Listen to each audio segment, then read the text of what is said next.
Dengar tuan? Dengar. Suara saya dengar ke?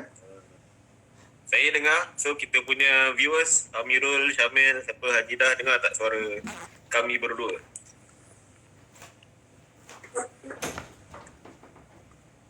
Dengar tak?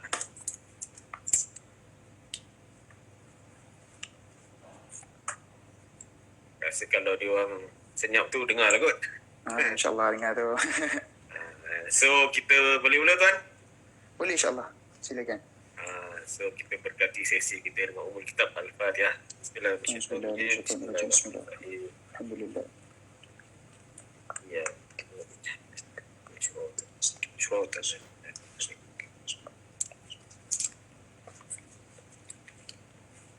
Amirul Syamil, kawan Amirul Syamil, ya. Betul. Kawan. Bagus lah support member. Jadi Alhamdulillah saya Cik Amir editor buku Puris. Okey, baik. Selamat kenal dengan Saya Syamil. intro dululah pasal sembang Puris ni dulu boleh? Boleh, silakan. So asalnya kalau ikutkan sembang Puris ni kita buat sempena PKP lah. Dia buat dari PKP 2 tak silap. Ini kira kalau ikut jadual Tuan Fakrul ni untuk PKPP ni yang terakhir lah. Oh, yang terakhir. 80 apa saya tengok kan. Ketiga macam tu lah. Sebab tujuan utama dia macam buku Puris ni, kita punya syarikat yang besarnya Galeri Ilmu lah. Kita ada agama, motivasi. So untuk kanak-kanak, Puris untuk remaja lah. Okey. Tak tahulah Is ada bagi tahu ke tak. Tapi kira untuk Puris ni target kita remaja. Mulanya kita buatlah travelog, motivasi, dan bila 2018 saya dimasukkan jadi editor, kita rombak balik konten kita pergi kedai buku, kita research memang setiap kedai insyaAllah kena ada rak seram, rak komik. Itu yang kita buat versi Islamik lah, orang cakap seram dengan komik. So sampai sekarang, dan kita untuk PKP ni kita stop penerbitan, insyaAllah sambung 21. So sementara menunggu PKP ni kembali pulih apa semua, ini idea yang kita buat untuk kasih bagi relevan lah, orang cakap.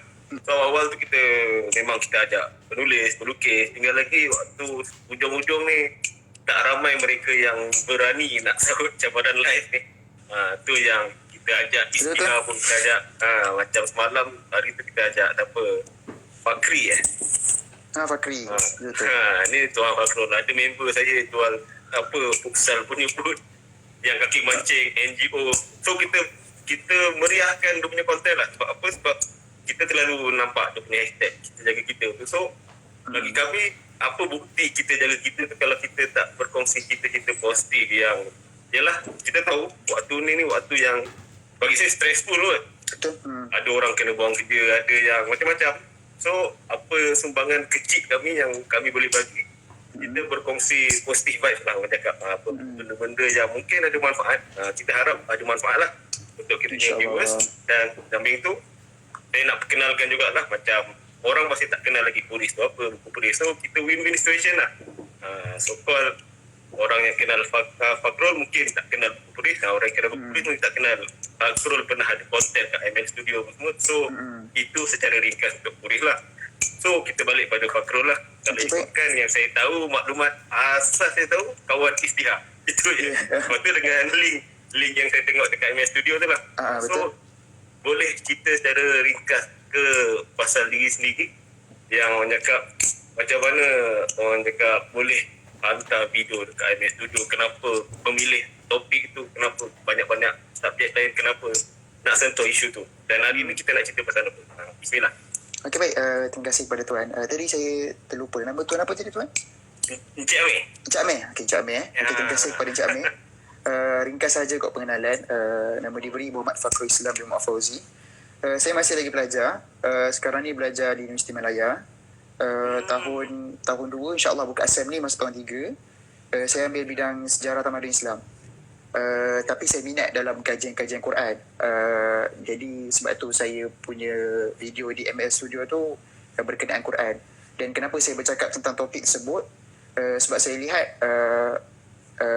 semasa PKP ni, saya lihat ramai orang yang mula dia rasa nak belajar baca Quran, dia nak santuni Quran, tapi dia ada satu kita sebut sebagai crisis identity. Maksudnya kenapa dia rasa nak baca Quran? Sebab dia rasa macam Quran ni terlalu Arab dah, ataupun cukuplah kita Quran baca terjemahan sahaja. So dia rasa benda-benda tu, ataupun dia akan rasa macam, alamak aku nak dalami Quran tapi kan baca tafsir, kan aku buat tafsiran sendiri, mandai-mandai pula. Jadi kita nak bagi dia clear tentang perkara tersebut. Jadi terpanggil lah untuk buat video di MS Studio, sebab asalnya tak berhasrat pun, tapi kawan ada kata cubalah try hantar, mana tahu boleh sampaikan manfaat ke apa kan. Jadi macam sekarang ni pun Cik Amir, saya pun sekarang ni saya banyak terlibat dengan kajian Quran, kajian sejarah. Sebab dulu pun saya ada background Quran, saya dulu belajar dari Quran. Sekarang ni saya sambung dengan sejarah pula. Jadi saya dalam saya punya planning mendatang ni, saya ada hasrat untuk integrasikan antara Quran dengan sejarah tu. Jadi begitulah secara ringkasnya. Baik. So kalau ikut background kita sesi kita ni santai ya, tak ada terlalu akademik orang cakap, sebab saya melihat pasal saya suka topik ni sebab selalu bila sebut benda-benda macam yang Pak Kro sentuh ni, benda yang untuk marhain lah kita cakap. Sebab saya pun kalau ikut background saya meskop. Menarik. Sebab kalau ikut orang cakap, dia macam ada macam minyak dengan air tau, golongan ustaz, golongan orang biasa ni. So betul-betul. Macam saya suka integrasi yang betul-betul kita, kalau boleh kita nak jadi kejap saya punya charger ni. Boleh. Tak apa, tak masalah. Kita santai je kan. Masalah ni technical problem. Tak ada masalah.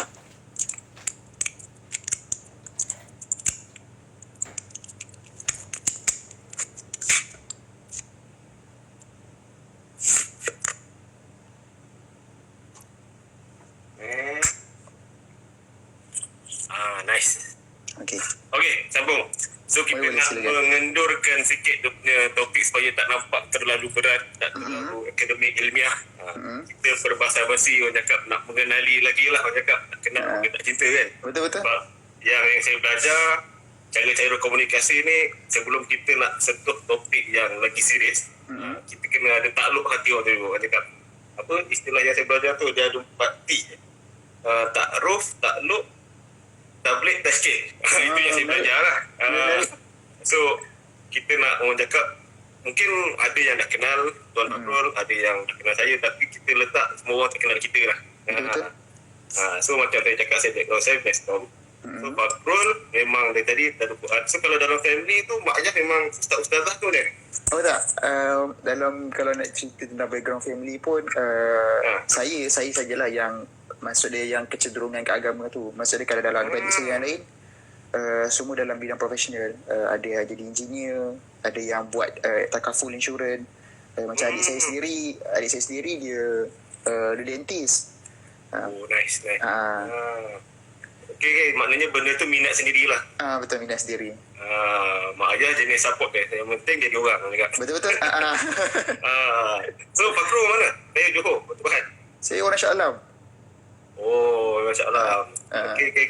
Sebab saya UiTM 2004 SEM 1 ke Arau. Dan 2004 tu juga SEM 2 saya masuk puncak perdana. Diploma. Dan degree baru masuk ke Induk lah. 2007 sampai 2009 publishing. Memang kalau ikut cakap dalam 13 orang kelas kita orang tu, saya rasa saya seorang kot yang masih bertahan dalam publishing. Yang masing-masing dah lagi bidang semua. Betul realiti lah. Realiti yang sekarang ni lagi menjadi mencakap pelajar lain, kerja lain. Setuju. So rezeki masing-masing. So itu secara ringkas. So balik pada orang cakap topik sejarah yang tadi, sebab tadi kata sebab minat dengan PKP punya suasana nak orang cakap menjadikan benda tu ringan dan nak menjelaskan pada orang awam. Quran memang untuk semua dan sebenarnya mudah lah orang cakap, tak perlu terlalu banyak. Sebab bagi saya itu semua tipu daya syaitan lah tu. Dia nak, setuju. Dia nak bagi kita baca Quran apa semua, so dia meletakkan halangan-halangan. Sebab kalau nak buat benda yang so-called sia-sia tu, kita tak fikir banyak pun.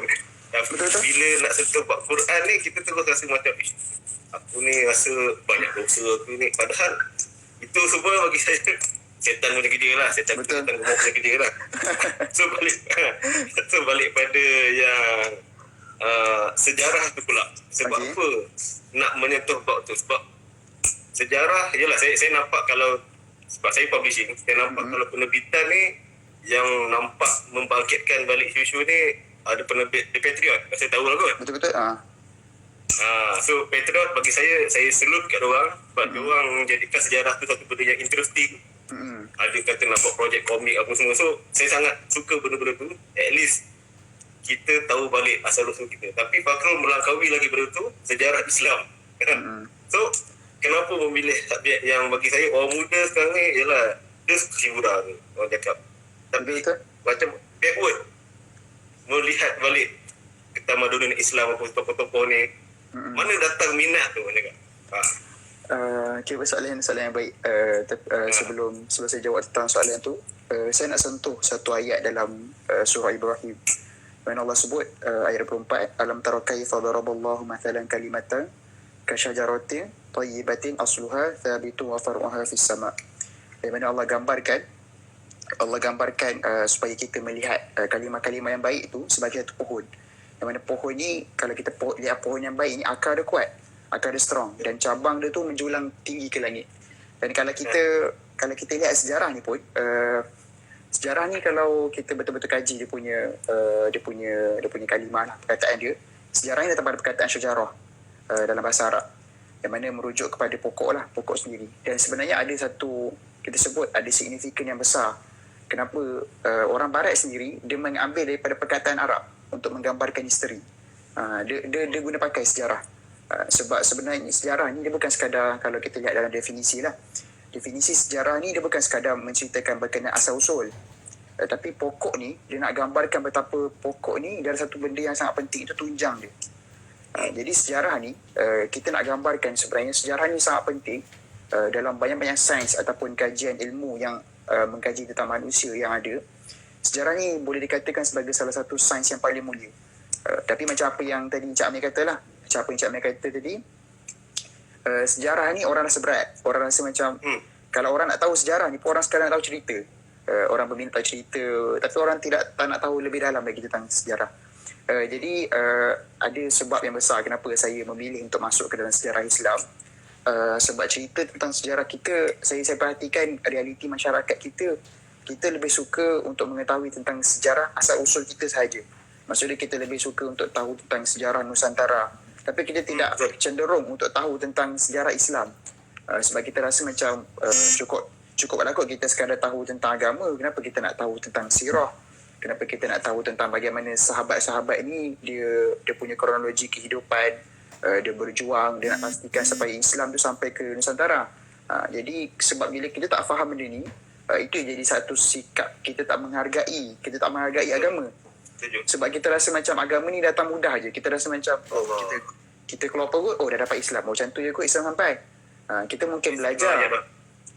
Kita mungkin belajar teori kita mungkin belajar sejarah agama ni datang turun wahyu apa semua. Tapi bila tak sampai penghayatan tu, itu yang jadi kita ni mensia-siakan agama lah perkataan dia. Sebab tu kenapa saya memilih sejarah selepas saya habis belajar dari Quran. Sebab saya fikir ada integrasi yang besar antara Quran dengan sejarah yang perlu dilakukan. Sebab Quran ni kalau perasan ramai orang baca Quran. Kita tak boleh nak nafikan ramai orang baca Quran. Tapi kenapa Quran ni dia tak sampai bagi kesan kepada kita tak payah pergi sampai luar negara lah, international.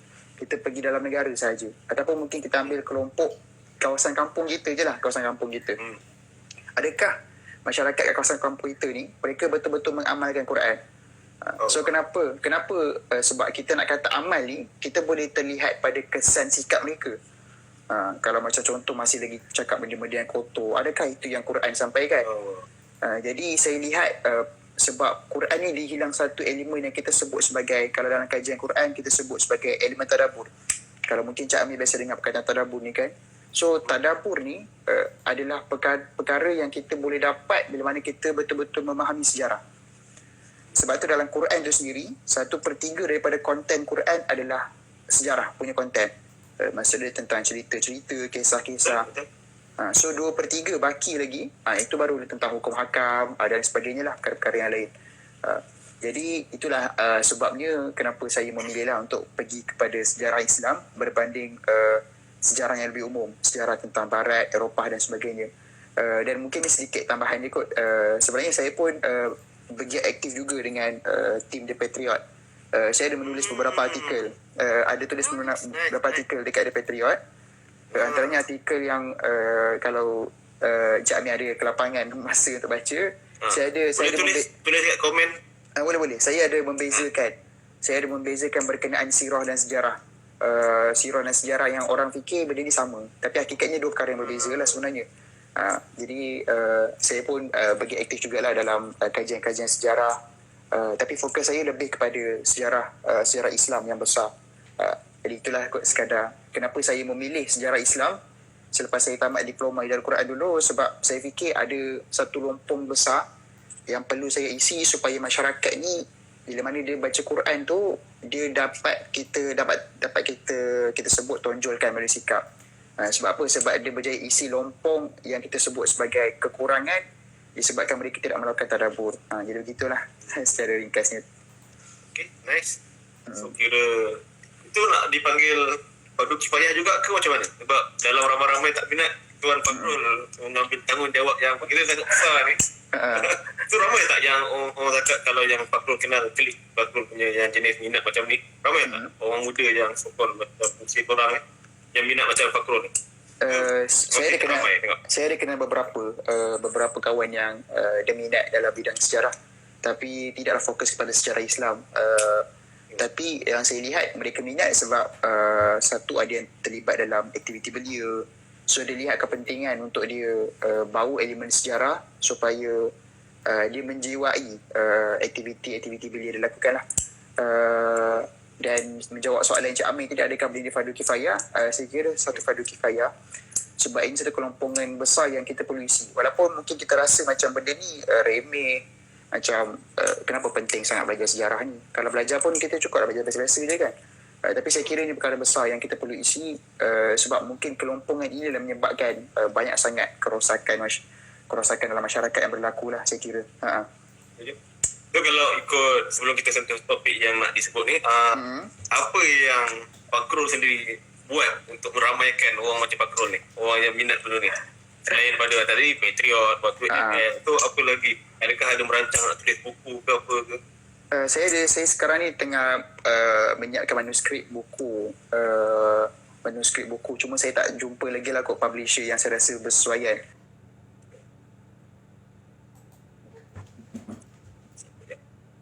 Maaf, terpadam ya tadi.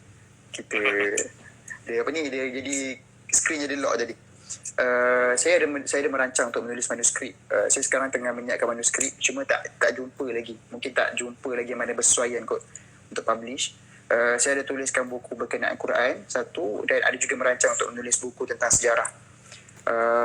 Buku Quran tu saya tulis berkait fikir ini satu skeptikal masyarakat terhadap aktiviti menghafal Quran. Masyarakat rasa macam susahnya nak hafal Quran, sebab Quran ni kita susah nak untuk terjemah kepada perbuatan, selagi mana itu elemen kita hafal,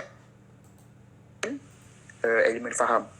Selagi tak ada dua elemen ni, maka susah untuk kita terjemah kepada aktiviti hayati, dan akhirnya aktiviti kita terjemah kepada perbuatan lah.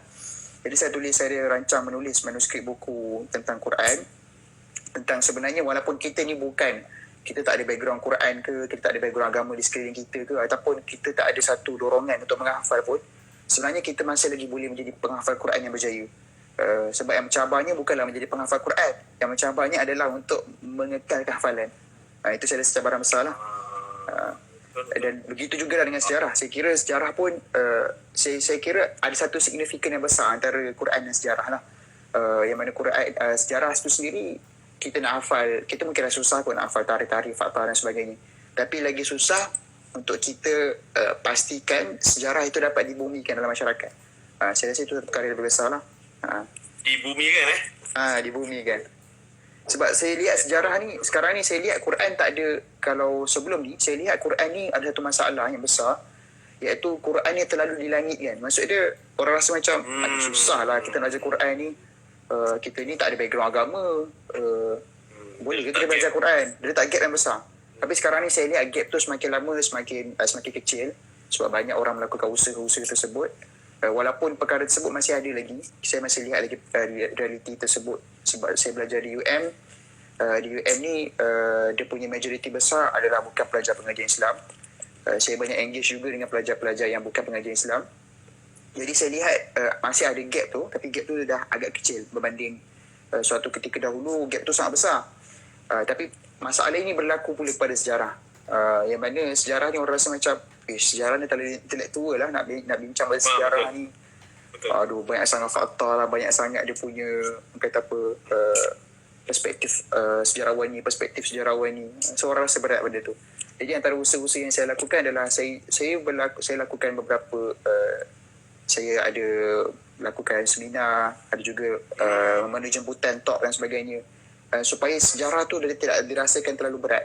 Saya cuba mudahkan pemahaman sejarah saya, supaya orang rasa macam seronoknya belajar sejarah ni, dan sejarah ni mudah je nak dipraktikkan dan untuk diterapkan lah dalam kehidupan. Nice. Okay, itu orang cakap pasal sejarah tadi. So ni nak cerita kalau ikut yang topik asal Fakrul nak cerita ni. Okay. Belajar daripada sejarah untuk menanggapi tokoh. Itu apa maksud yang nak disampaikan? Okey, apa yang maksud saya sampaikan secara mudahnya untuk topik pada hari ini, sebab saya kira bila mana orang belajar sejarah ni, bila kebanyakan orang belajar sejarah, dia akan ada 3 sikap. Bila orang tu dia jadi celik sejarah, dia akan ada 3 sikap. Sikap yang pertama adalah dia akan menjadi patriotik. Dan perkara ini kita lihat baguslah. Sikap pertama dia patriotik.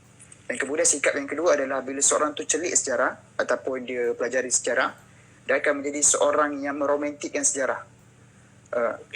Apa yang saya maksudkan dengan meromantikkan sejarah ni, maksudnya dia terlalu mengagung-agungkan tokoh ataupun cerita tersebut sampai kalau boleh dia nak tutup kelemahan yang ada. Ataupun saya mudahkan, meromantikkan sejarah ni dia menyumbang kepada apa yang kita sebut sebagai taksub. Kita sebut sebagai taksub. Itu yang kedua. Yang ketiga, bila mana kita celik sejarah ataupun kita belajar sejarah, dia akan menyebabkan kita menjadi distraktif. Maksudnya kerja kita adalah bahasa mudahnya kita ni kerja nak hukum orang je. Kita nak kata macam sebab ni lah dia macam ni, sebab ni dia macam ni. Sebab kita dah tahu dia punya akar dia, apa punca berlaku.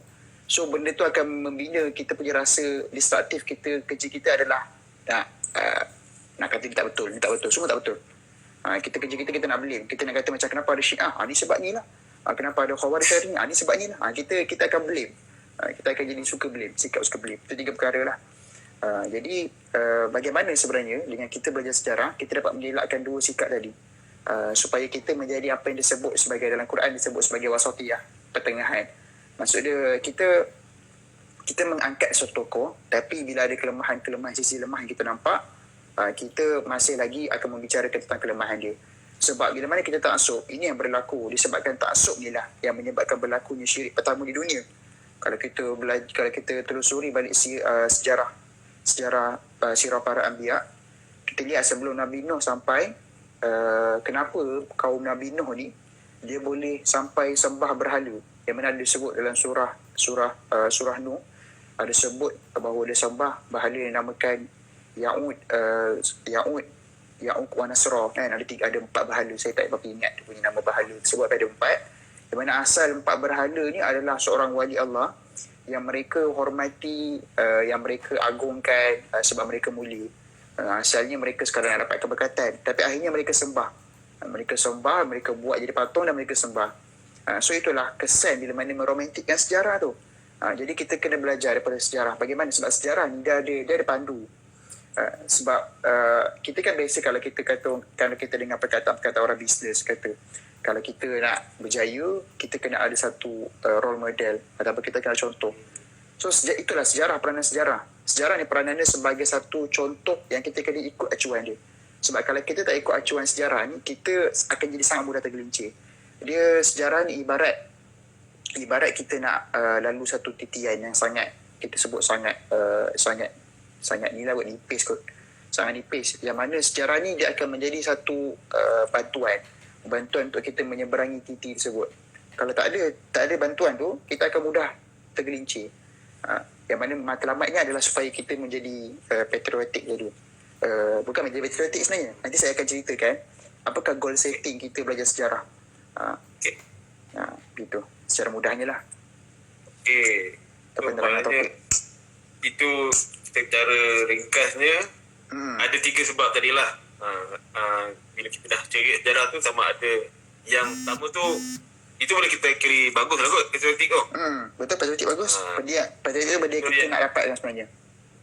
Yang dua tu yang tak bagus tu, romantik dengan destruktif tu. Kita kena elak perkara tersebut. Okey. So mungkin yang kita nak sembang sini nak dapat yang nombor 1 dan goal setting yang sebenarnya apa tadi? Ya, Lepas tu betul. nak elak daripada dua benda tadi tu. Betul. Tepat sekali tuan. So boleh teruskan lah. Okey, baik. Itulah. Okey, baik. Auzubillahi minasyaitonirrajim. Bismillahirrahmanirrahim. Kita dah panjang dah kot. Tapi kita start juga. Kita kena start dengan intro juga saya rasa. Jadi sebelum saya mulakan, sama-sama kita panjatkan syukur kepada Allah SWT, dan juga kita panjatkan juga selawat ke atas Nabi. Allahumma salli ala sayyidina Muhammad wa ala ali sayyidina Muhammad kama sallaita ala sayyidina Ibrahim wa ala ali sayyidina Ibrahim wa barik ala sayyidina Muhammad wa ala ali sayyidina Muhammad kama barakta ala sayyidina Ibrahim wa ala ali sayyidina Ibrahim fil alamin innaka Hamidum Majid. Amma ba'd. Baik, jadi topik kita pada hari ini adalah kita bagaimana sebenarnya kita seharusnya belajar daripada sejarah untuk kita menanggapi tokoh. Kenapa saya menggunakan perkataan menanggapi? Sebab menanggapi ni dia dekat dengan perkataan tanggapan. Sebab kita ada satu sikap, kita sebagai manusia lah, al-insan, kita nak ada satu sikap, kita suka buat tanggapan terhadap sesuatu. Tanggapan ni maksudnya kita suka assume sesuatu. Kita tahu sesuatu, kita baru tahu sikit, kita terus assume. Itu sikap kita. Jadi kenapa kita perlu belajar daripada sejarah untuk menanggapi tokoh. Tadi saya ada cerita dekat awal tadi kepada Encik Amir, tadi saya ada cerita tadi, iaitu penting sebab sejarah ni dia ada menyediakan satu acuan untuk supaya kita tidak tersalah, kita tidak menjadi terlalu ekstrim. Sebab daripada 3 yang saya terangkan tadi, menjadi patriotik ni adalah sesuatu yang kita sebut sebagai pertengahan, jalan pertengahan. Sebab bila kita terlebih, kita ada kecenderungan untuk sama ada jatuh kepada meromantikkan sejarah tadi, ataupun kita menjadi distraktif terhadap sejarah. Maksudnya kita akan membunuh masyarakat supaya tidak belajar sejarah. Jadi ini perkara yang berbahaya lah. Jadi sebelum kita pergi lebih jauh kepada bagaimana sebenarnya kita mampu belajar daripada sejarah supaya kita dapat menanggapi tokoh dengan tanggapan yang tepat, iaitu sebelum kita pergi lebih jauh, kita kena kenal definisi dulu. Sebab kalau kita tak kenal definisi, itu yang akan menyebabkan kita jadi mudah assume. Sebagai satu analogi, contoh kan, kalau kita nampak buah durian, adakah kita akan makan buah durian kalau kita tak kenal isi buah durian tu? Kita tak akan makan sebab kita tahu sifat durian tu tajam, menyakitkan, dia berat. So kalau kita kenal dekat luar sahaja, kita akan, takkan aku nak makan buah durian. Entah isi dalam dia tajam. Tapi bila kita dah kenal isi buah durian tu, kita akan makan buah durian walaupun durian tu tajam, berat ke macam mana. Sebab kita tahu keenakan isi buah durian tu dan sebagainya lah. Jadi itu penting kenapa untuk kita kenal definisi sejarah terlebih dahulu. Sebelum kita pergi lebih jauh tentang bagaimana sejarah ni dia akan membantu kita untuk menanggapi tokoh dengan cara yang tepat, menanggapi tokoh, menanggapi peristiwa, kronologi dan sebagainya lah. Tetapi pada hari ini saya fokuskan pada tokoh semata, sebab saya lihat bila mana seseorang menceritakan sejarah pada hari ini, mereka terlalu agresif yang bagaimana maksud saya, sama ada dua tadilah, sama ada mereka betul-betul terlalu meromantikkan tokoh tersebut ataupun mereka terlalu distraktif terhadap tokoh tersebut. Sebagai contoh distraktif terhadap tokoh adalah bila mana kita menceritakan berkenaan Kemal Atatürk. Kan kita biasa cerita tentang Kemal Atatürk ni, kita macam dia ni teruk sebab dia lah Turki dan sebagainya.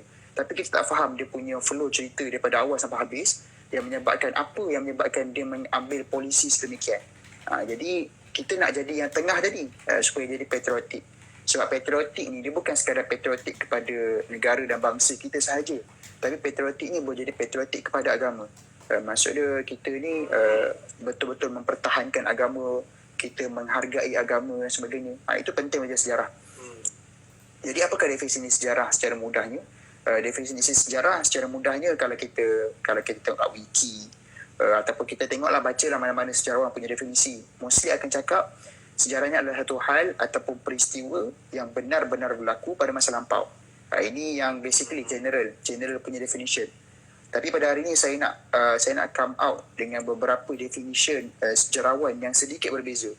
Itu yang pertama antaranya kata Benedetto Croce, iaitu sejarawan daripada Itali. Dia kata bahawa semua sejarah yang kita belajar ni adalah sejarah contemporary. Maksudnya sejarah Yunani yang kita dah belajar lama dulu, sejarah kuno klasik, semuanya adalah sejarah contemporary. Kenapa dia kata sejarah contemporary? Nanti saya akan jelaskan. Itu kata Croce lah. Kata Croce, bukan Crocs slipper yang kita pakai tu, tapi yang nama dia Croce. Ejaan dia macam tu, tapi sebutan dia Croce. Dan kemudian kata R.G. Collingwood kata sejarah ni adalah sejarah pemikiran. Sejarah yang kita belajar semua ni adalah sejarah pemikiran. So macam liberal, kita dengarkan liberal, sekularisme dan sebagainya. So ia termaktub bahawa sejarah sebagai sejarah pemikiran. Kenapa dia kata macam tu, nanti kita akan ceritalah sedikit sebanyak. Dan kemudian kita kena ambil juga pandangan daripada sejarawan Islam. Sebab kalau kita mengambil sekadar daripada sejarawan Barat, barangkali mereka ada kecenderungan untuk bias. Mereka akan, sebab Barat dan juga orang yang tidak suka kepada Islam, mereka ada satu kecenderungan untuk sentiasa memasang perangkap supaya kita ni jadi mudah terpedaya dengan analogi ataupun ideologi-ideologi yang boleh merosakkan kita tanpa kita sedar. Jadi kita kena ambil itu juga yang orang cakap sejarah ditulis oleh orang yang menang, itulah. Betul. Betul. Sejarah ditulis oleh orang-orang yang menang. Sebab tu sejarah Nusantara yang kita baca pun banyak yang sebenarnya korup. Sejarah yang tepat ada dekat British. Ada kawan saya, dia memang betul-betul mengkaji sejarah. Dia ada dapatkan sumber sejarah yang asli dekat British sana. Kawan saya memang dia kaji tentang Nusantara lah. Dia kata sejarah memang sejarah yang kita belajar dekat sekolah, yang biasa kita dengar ni kebanyakannya korup. Maksud dia ada unsur-unsur merendahkan bangsa kita dan mengangkat bangsa orang putih lah. Begitu. Yeah. So mudah faham orang biasa lah. Macam yang kita belajar dulu, orang Melayu kita punya pejuang tu dia panggil penderhaka kan. Betul. Pasal itulah pejuang kan. Betul. Itu bagi saya benda paling mudah nak faham lah. Orang tu pertahankan tanah air. Bila dalam sejarah, inilah penderhaka. Jadi macam kontra dengan Betul, sangat kontra. jiwa patriotik tadi. Okey, sama-sama. Boleh. Saya ambil satu. Saya ambil dua definisi sejarah daripada sejarawan Islam. Dia kata, saya ambil yang pertama, Ibn Khaldun. Ibn Khaldun dia kata, sejarah ni adalah catatan ataupun maklumat tentang masyarakat dunia.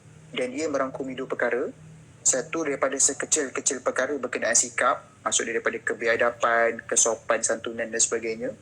Dan yang kedua, hinggalah kepada sebesar-besar perkara, iaitu melibatkan politik, pentadbiran negara dan juga revolusi-revolusi yang berlaku.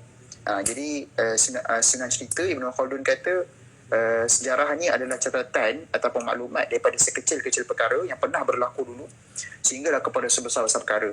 Ini kata Ibn Khaldun. Tapi yang menariknya, saya suka dengan apa yang didefinisikan oleh Nakil Al-Atas. Nakil Al-Atas saya mudahkan. Nakil Al-Atas kata sejarawan ini biasanya ditulis daripada sudut kronologi ataupun kita rangkumkan sebagai why and what. Tapi sejarah ni jarang ditulis sebagai why and how. Maksudnya kita jarang mempersoalkan apa yang pernah berlaku. Sebab macam mana boleh jadi macam tu? Contohnya macam mana Nabi boleh berhijrah? Kita jarang persoalkan benda tu. Kita lebih suka nak tahu bila Nabi berhijrah. Kita jarang mempersoalkan kenapa Nabi berhijrah. Dan juga contoh macam Nabi ditindas contoh, saya ambil sirah lah kot. Nabi ditindas. Kita jarang mempersoalkan kenapa Nabi ditindas, apa yang menyebabkan Nabi ditindas. Yang mana how ni yang kita belajar sebagai asbabun nuzul kalau dalam Quran. Yes. Ya. Sebab asbabun nuzul memang dia menerangkan tentang sebab turun, tapi dia juga menerangkan tentang kenapa, bagaimana Nabi mencari solusi untuk keluar daripada permasalahan tersebut. Dan benda itu jarang diceritakan dalam sejarah. Maksudnya contoh macam sebab how ini yang akan membantu kita untuk keluar daripada konflik, tidak tersekat dalam perangkap sejarah yang sama ataupun dalam perangkap yang sama. Sebab hakikat sejarah ni dia macam roda, Cik Amir. Maksud dia apa yang pernah berlaku dulu akan tetap berlaku sekarang juga. Sebab tu itu yang disebut oleh Benedetto Croce tadi sebagai all history is contemporary history. Maksudnya dia pentaskan balik apa yang pernah berlaku dahulu dalam realiti hari ini. Walaupun mungkin dia punya suasana berbeza, tapi hakikatnya perkara itu akan berulang. Maksudnya revolusi yang pernah berlaku dulu dan kemudian akan ada keadaan yang kita terpaksa keluar daripada negara untuk pergi ke negara yang lain, macam hijrah punya kita gambarkan sebagai hijrah lah kan. Cuma benda tu tak terlalu literal, tapi dia punya konsepnya sama. Begitu. Sebab tu disebut sebagai all history is contemporary history. Dan kenapa R.G. Collingwood tadi disebut sejarah ni semua adalah sejarah pemikiran, sebab hakikat kalau kita lihat, kalau dulu sejarah dulu penuh dengan peperangan fizikal. Tapi hari ni peperangan yang berlaku bukan peperangan fizikal, tapi dia perang mental. So sebab tu kata, kalau kita tak kenal ideologi yang merosakkan ini daripada akar dia, kita akan cepat judge yang mana bukan semua ideologi ini merosakkan. Sebenarnya semua ideologi ni ada yang sebenarnya ia boleh membaikkan. Contoh macam liberal, sekular, secara asasnya memang pemikiran ni semua merosakkan. Tapi pemikiran ni sebenarnya dia ada manfaat juga yang kita boleh dapatkan. Bagaimana kita mendapatkan manfaatnya, kita kena kenal lah dia punya pucuk pangkal dia. Maksud dia apa yang sebenarnya, bagaimana liberal ni boleh bermula, apakah idea dia dan sebagainya. So kenapa R.G. Collingwood mengatakan sejarah ni semua adalah sejarah pemikiran, sebab ia adalah pertembungan seperti yang pernah berlaku dahulu, cuma bezanya dulu pertembungan fizikal, tapi sekarang ni pertembungan pemikiran. Jadi itulah secara mudahnya definisi sejarah. Jadi daripada definisi-definisi ini, bila kita faham definisi ini, maka ia akan bantu kita untuk kita faham apa big why kita belajar sejarah. Sebab kita macam tak ada reason yang besar. Kita buat sesuatu kadang-kadang, kita sekadar, kenapa bisnes? Oh, sebab aku nak kaya. So that's not a big why. Itu sekadar why yang biasa. So big why, apa yang disebut sebagai big why? Big why ni adalah sesuatu yang kita tak ada siapa boleh runtuhkan. Maksud dia punya ultimate, kita sebut sebagai ultimate why. So apakah big why kita belajar sejarah? Itu Allah dirakamkan dalam surah Yusuf, ayat 111, A'udzubillahi minasyaitonirrajim. Laqad kana fi qasasihim ibratun li ulil albab. Yang mana saya kira dalam belajar sekolah pun kita tahu basic ni. Di mana kita belajar sejarah ni untuk dapatkan pengajaran. Ibratun. Tapi yang menariknya, Allah menggunakan perkataan ibrah. Ini kita masuk dalam ilmu bahasa Arab sikit kot. Sebab sejarah ni best sebab kita akan sentuh banyak elemen ilmu yang ada dalam dunia lah, berkenaan kajian-kajian manusia, antaranya ilmu bahasa, ilmu psikologi dan sebagainya. So Allah menggunakan perkataan ibrah, yang mana ibrah ni dalam bahasa Arab dia merujuk kepada jambatan. Dia ain bara. Nanti boleh carilah, merujuk kepada jabatan. Kenapa disebut sebagai jabatan? Sebab sejarah ni memang peranan dia bukan sekadar kita nak pengajaran, apa yang pernah berlaku, okey, dalam pengajaran jangan ulang balik. Tapi sejarah ni dia menghubungkan dua dunia lampau dengan dunia kontemporari. So sejarah ni dia ada satu titik-titik yang kalau kita tinggalkan perkara tersebut, contoh kalau kita rasa sejarah tak penting, so bagaimana kita nak melintas satu tempat ke satu tempat? Kalau kita berenang, ada kemungkinan untuk kita lemas, mungkin kena makan ikan jerung dan sebagainya. So penting bantuan jambatan ini supaya kita dapat sampai ke satu titik. Sebab hari ini kita tak akan mampu untuk membina tamadun manusia kalau kita tidak belajar daripada apa yang berlaku. Jadi ibrah ni dia banyak lah. Dia bukan sekadar kita ambil pengajaran, tapi dia ada banyak perkara. Antaranya kita tahu tentang apa elemen-elemen ilmu yang ada dulu. Sebab dengan sejarah kita baru kenal contoh elemen ilmu matematik sebagai contoh kan. Kalau tak ada sejarah, kalau kita tak kaji sejarah, kita tak akan tahu tentang ilmu matematik.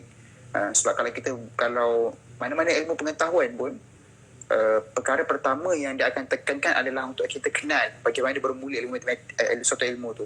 Jadi itu antaranya kenapa so the big why is untuk kita mengambil ibrah.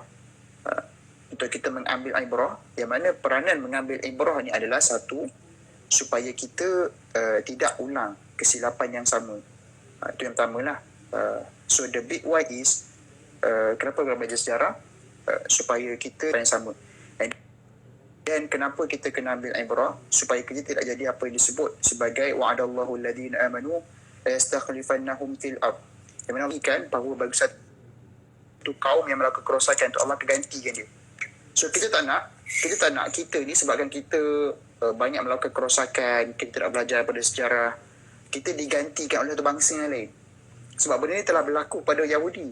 Yahudi dulu, Allah bagi mereka kuasa untuk pegang dunia.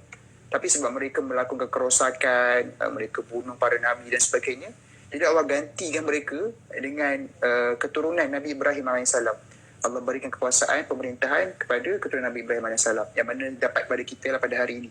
Jadi kita tak nak jadi golongan yang Allah gantikan disebabkan kita punya kelalaian, kita punya kealpaan untuk melakukan perkara-perkara yang sama. Jadi so inilah big why-nya. Big why-nya adalah supaya kita dapat mengambil ibrah, supaya kita tidak ulang benda yang sama pernah berlaku, and then supaya kita tidak digantikan dengan satu kaum atau bangsa yang lain. So itu big why. So nanti kalau orang tanya kenapa kau belajar sejarah, jawapan simpelnya adalah ibrah, supaya aku boleh ambil ibrah. Nanti kalau jawapan panjang baru kita cerita tentang tak nak ulang kesilapan. Sebab nak ceritanya, kalau saya suka untuk cerita tentang sejarah para anbiya, yang mana sebenarnya lepas Allah selamatkan Nabi Nuh dengan kaum yang beriman, kita dapati bila Nabi Nuh tak ada, kaum Ad sebelum Nabi Hud sampai diutuskan, mereka kembali kufur. Mereka sembah berhala dan sebagainya. Apa yang menyebabkan mereka menjadi begitu? Sebab mereka hilang elemen ibrah tu. Mereka hilang elemen ibrah, yang mana menyebabkan perkara yang sama. Satu dalam ayat surah Yusuf ayat 11 ni, Allah sebut laqad kana fi qasasihim ibrah li ulil albab. Allah sebut ibrah ni Allah sebut hanya diambil oleh orang-orang ulil albab. Kita mungkin kata ya, komik pengajaran pada berlaku. Komik pengajaran tak ada apa buktinya. Buktinya kita masih lagi ulang perkara yang sama. Kita kadang-kadang selalu ulang kesilapan tu, dosa tu. So apa buktinya kita mengambil pengajaran? Betul Allah sebut ibrah ni dia hanya akan bermanfaat kepada orang-orang ulul albab. Apa yang dimaksudkan dengan orang-orang ulul albab ni? Orang ulul albab ni bukan yang masuk mahtafiz ulul albab, bukan yang hafal Quran, bukan. Tapi orang-orang ulul albab ni dia boleh jadi orang yang tidak menghafal Quran pun. Iaitu orang-orang ulul albab ni secara kalau literal maksud dia adalah orang yang memiliki isi. Maksud memiliki isi ni apa? Mungkin tak faham kalau kita sebut albab memiliki isi ni apa. Secara mudahnya adalah mereka yang menghargai dan memanfaatkan dua perkara. Iaitu yang pertama intelektual, yang akal, dan yang kedua hati. Akal dan hati. Maksud dia dengan akal dia berfikir, dengan hati dia memerhati, dia meneliti, dan kemudian dia terus amal. Lepas tu dalam Quran dia sebut afala tadabbaruna al-Quran. Adakah kamu tidak melakukan tadabbur terhadap Quran? Tadabbur ni kita bukan sekadar baca dapat makna, bukan. Tapi tadabbur ni tak perlu baca Quran pun kadang-kadang. Tak perlu tengok terjemahan. Kadang-kadang kita baca ayat tentang pokok, kemudian kita tengok pokok. Pokok ni apa manfaat ni kepada kita? Contoh daun-daun kering. So itulah tadabbur. Maksud dia kita meneliti setiap perkara, setiap ciptaan. So itulah orang-orang ulul albab. Mereka bukan sekadar baca sejarah, bukan sekadar faham sejarah, tapi mereka cuba meneliti sejarah. So itulah bagaimana sejarah itu boleh menjadi satu yang bermanfaat sebagai ibrah. Jadi itulah kuncinya. Kuncinya adalah kita memanfaatkan akal yang pertama, dan yang kedua kita merasai dan memaksimumkan penggunaan jiwa dan hati kita supaya sejarah tu dia menjadi apa yang disebut sebagai ibrah. Kita tak sebut pasal sejarah lah. Kalau kita tak manfaatkan dua perkara ni, Quran yang kita baca pun atau apa-apa ilmu kita belajar, dia tak akan menjadi bermanfaat. Allah sekadar fokus kepada laqad kana fi qasasihim, sejarah. Sebab sejarah ni macam apa yang disebut, dia adalah bidang sains yang paling mulia yang ada dalam pada ketika ini. Jadi itu big why. So kita dah clear. So kenapa kita belajar sejarah? Untuk kita mendapatkan ibrah. So macam mana nak dapatkan ibrah? So aku kena jadi orang yang ulul albab. So macam mana aku jadi orang ulul albab? Aku kena manfaatkan aku punya akal dan aku kena manfaatkan aku punya hati. Begitu. Kita berfikir dan kita meneliti. Itu big why. So that's the big why. And then kita pergi pula kepada goal setting. Sebab dia macam ni. Dia macam kalau saya belajar teknologi, kalau kita sekadar ada big why tapi kita tak ada goal setting, dia macam contoh saya nak balik kampung Encik Amir, saya nak balik kampung ke Terengganu. So orang tanya, Fakrul, kamu nak balik kampung? Kalau kita cakap, saya suka-suka sekadar nak jumpa mak ayah dia kot, itu adalah why yang belum lagi big. So the big why should be, kenapa balik kampung? Aku balik kampung, aku nak menunaikan hak aku sebagai anak, aku nak melawat mak ayah aku, dan kemudian aku nak menyantuni mereka. So that's the big. So orang tak boleh nak sangkal. Okay, orang tak boleh sangkal. Kalau sekadar balik kampung, tengok mak ayah kata, tak boleh ke Skype, Zoom ke? Kan sekarang dah ada teknologi yang baru. Kalau sekadar nak jumpa kan. So itu masih belum big. So bila sebut big ni, orang tak boleh sangkal. So saya bagi satu analogi. Contoh macam saya dah ada big why. Dia macam ibarat saya nak balik kampung, saya dah ada sebab yang besar, tapi saya tak ada matlamat. Dia macam, saya nak balik kampung, tapi saya tak tahu dengan jelas kat mana lokasi kampung saya. Macam tu. Contoh macam, kita tahu Terengganu. Terengganu kat mana? Terengganu ni luas. Terengganu bukan satu tempat je. Terengganu besar. Kalau nak kata Terengganu, kau nak pergi mana? So you need the direction, the actual direction. So itulah goal setting. Specific direction. Dia macam kalau kita main bola, tak ada tiang gol, ataupun tak ada tiang gol mungkin biasa kot. Dia macam kalau tiang gol mungkin biasa. Contoh macam kalau main badminton, tak ada skor. Maksud dia main badminton tak kira markah. So kita akan main mungkin seronok, tapi akhirnya kita akan penat dan kita akan rasa macam, kenapa aku main badminton? Tak kira markah pun. So, macam mana tentukan pemenang antara aku dengan dia? So itulah goal setting. So goal setting sangat penting supaya kita sampai kepada the right direction, tempat yang tepat. Sebab kalau kita tak ada goal setting, kita akan jadi sampai mana-mana. So our goal setting, kita belajar sejarah ni, matlamatnya adalah bukan untuk jadi patriotik. Kita belajar sejarah supaya kita dapat kembali kepada Tuhan. Ini perkara yang ramai orang salah. Perkara yang ramai orang silap. Mereka rasakan belajar sejarah supaya aku kena bangsa aku. So apa matlamat? Contoh macam kenapa belajar sejarah? Contoh kata tadi, sebab aku nak dapat pengajaran. Okey, dah good lah, bagus. Tapi apa matlamat aku belajar sejarah? Contoh, aku nak jadi masyarakat yang patriotik. Menjadi masyarakat yang patriotik, that's not the ultimate goal setting. Sebab menjadi masyarakat yang patriotik belum tentu akan menjadikan kau masyarakat yang membumi, menjadi hamba yang membumi. Sebab bila kita belajar sejarah, kalau kita sekadar ada big why, kita baru akan menjadi hamba. Tapi kita baru hanya akan menjadi khalifah, tapi kita akan hilang elemen hamba. Sebab bila kita belajar sejarah, kita dah tahu macam mana kita nak berinteraksi dengan manusia, kita tahu macam mana kita nak memakmurkan kehidupan dunia. Bila kita dah dapat panduan, sebab big why ni dah akan bantu kita untuk dapat kepanduan bagaimana kita nak berinteraksi dengan manusia, bagaimana kita nak memakmurkan kehidupan dunia. Tapi kalau tak ada goal setting, kalau kita hilang perkara tersebut, kita akan hilang elemen jadi hamba. Sebab kita akan rasa macam belajar sejarahnya adalah tentang kehidupan dunia. Maksudnya untuk aku dapat ini, untuk aku achieve ni. So penting untuk ada goal setting yang ultimate supaya kita menjadi hamba. So the reason kita belajar sejarah adalah untuk kita bertemu dengan Tuhan kita. Seperti ayat 110 yang Allah sebut dalam ayat 110 surah Al-Kahfi. Hari ni ada Jumaat kan, Cik Amir? Hari ni ada Jumaat, Cik Amir.